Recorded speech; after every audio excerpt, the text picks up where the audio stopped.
Hi, and thank you for joining us today. We are with our Career Spotlight with Growing Perspectives, and I'm excited to have a guest with us here. Her name is Stacey Washington, and we go back many years. We met in college. We both graduated from North Carolina A&T State University. And I've noticed Stacey's career journey, and I thought it would be a fantastic one to highlight. So, Stacey, can you share with us what are you currently doing today? And can you tell us how you started your career? Sure. So I'm currently the Deputy Director of the South Carolina Energy Office, and that's a state entity within a state agency in South Carolina. And in this position, we're just managing the programs within our office. Our office promotes energy efficiency, renewable energy, and clean transportation. So we have many programs in our office that help do that. We have education and outreach. We do K-12 lessons. We go into schools. We do STEM days. We go to events. We do outreach to anyone who would like to know about energy. We can go to churches or anything like that.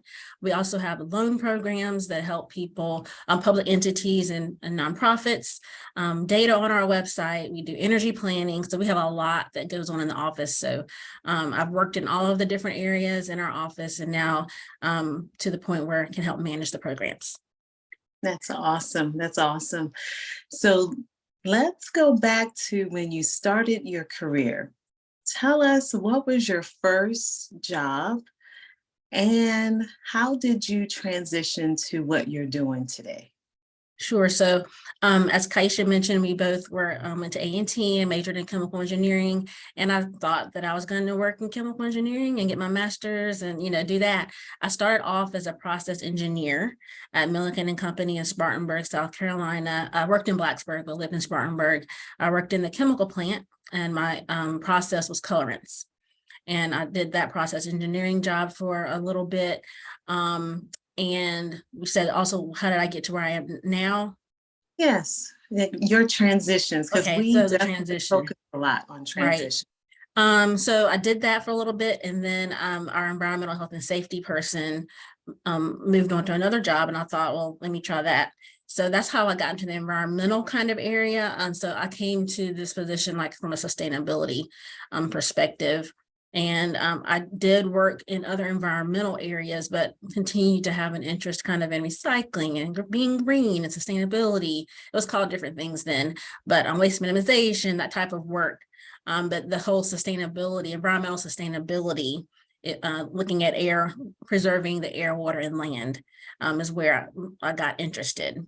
So my transition into that was just through my different careers, sticking with the environmental, the sustainability side of things. And having done that, I got exposed to and met a lot of people that work in sustainability. So I worked in recycling, I worked on waste minimization, and then part of sustainability is energy. And so that's how I kind of wound around to energy. That's awesome. That's awesome. So, what did you feel helped you be successful as you transitioned in your career? If you had to give us maybe the top two or three factors that you felt were really critical to being successful. Sure, the passion. I think people can tell if you're passionate about a topic. In our world, we like to see people who care, who are passionate, because then you can learn and be able to do the work if you have that. Being an engineer, I had the training of how to think. People say, oh, why would you do that and then do something else? You're trained to think in a certain way in engineering. So it doesn't matter. Most people I know from where I went to school are not doing what we went to school for. And networking, really knowing the people in the industry. As I transitioned, the same people from North Carolina to South Carolina. I moved to North Carolina after I worked at Milliken, and then I moved to South Carolina after I got married. And all the people I've met, I still encounter them to this day. And having that network, having that trust from people, having people know the work that I do and know that if I do quality work and that I'm passionate about what I do, has really helped because people see that and then they say, oh, maybe she can do that job. And then that's how you move up. Oh, that's one way of networking and knowing the people. Absolutely. And passion. I heard you say that, being passionate Right. about what you do. So, what advice would you give someone who is considering a career path in the environmental side or energy? Would love to hear, what would you suggest that they consider or learn more about? I would say that you don't necessarily have to major in environmental science or some type of sustainability. As I mentioned, the passion shows. A lot of people transition into this work we need people from all different aspects. We need people that have a financial background. We need people that have a management background. We need people that can manage programs. You can learn the work. You can learn the topic. Do you have that passion to do the work that we look for? It's great to have that science background too. But if you're able to learn the topic and have that passion, that's the top. That's awesome. And we need everything. We're transitioning right now. There's tax credits available. There's green banks talked about. There's, working with the community, social workers, with people with a background of social work, all of that can work in the energy field. That's awesome. So I will tell you personally, for me, first of all, I'm excited to hear the amount of opportunity in the energy field. And I would say, second, certain careers we may hear more about than others. And I would say, personally, the energy field, I almost said engineering, the energy field, I'm not hearing as much about some of the career paths in that field. So if a person is interested in learning more about what you have to offer in the energy career path, what would be some of the first steps that you would recommend, or sites that they can go visit?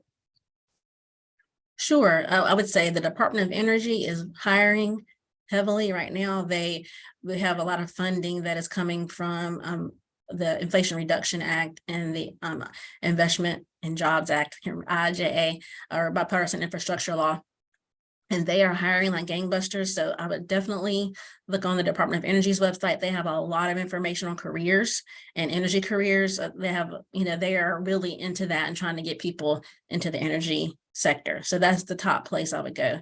And if you're in a state, and every state has an energy office, so look up your state's energy office and check them out and see what they do, and contact them. Our information is on the website. We would love to talk to people. We actually have positions open now. We just posted today. So we'd love to hear from people that would like to work in that field. That's wonderful. And that's exciting. So if you had to share any pivotal points in your career that you think would be good for us to be aware of, that was a learning for you, or that could be great motivation for someone considering a change, what was that pivotal moment in your career? I would say be open to all opportunities that you're presented. The first one was just transitioning to the environmental health and safety when I was a process engineer. Then when I moved to North Carolina, somebody said, oh, you should try pollution prevention, learning about that, because I was in air quality, but there was a contact for pollution prevention. I had no idea what that was. But then I went and learned about it and found out, like, recycling and saving the environment, all these things that, I worked in air quality, but the part of being the outreach or working on the pollution prevention side was not something. And so I went to a conference in Florida, and I opened my eyes to all of the possibilities. And I thought, I want to work in this area. So I think that conference in Florida was pivotal. So when I moved to South Carolina, I sought out the office that did what the North Carolina office did. And a position became open, and I needed the background that I had from manufacturing and working in air permitting to get that job. And that's what started me down the path. That is awesome. That is awesome. So I'm thrilled to hear about the opportunities in energy. I'm very thankful that you took the time to share your career path with us and some highlights from your career. So can you share with us, how can we stay connected with you in the future? Like if someone hears our discussion and wants to contact you or have questions, how can they reach you? Sure. I mean, you can always email me, swashington@ors.sc.gov. I have LinkedIn, Stacey Vic Washington. I don't know if there's a different handle or something like that for it, but I'm on LinkedIn, and that's my email address for work. So please reach out. I love talking to people about career, my journey. We all do in our office like to do that. So, and everybody has a different path. So please reach out. That's awesome. That's awesome. Well, thank you again, Stacey. I learned a lot more about your career journey, and I love the fact that you told us to be open to every opportunity. And that was one of the key takeaways. So thank you again, and we look forward to staying connected with you. Great. Thank you so much. Thank you.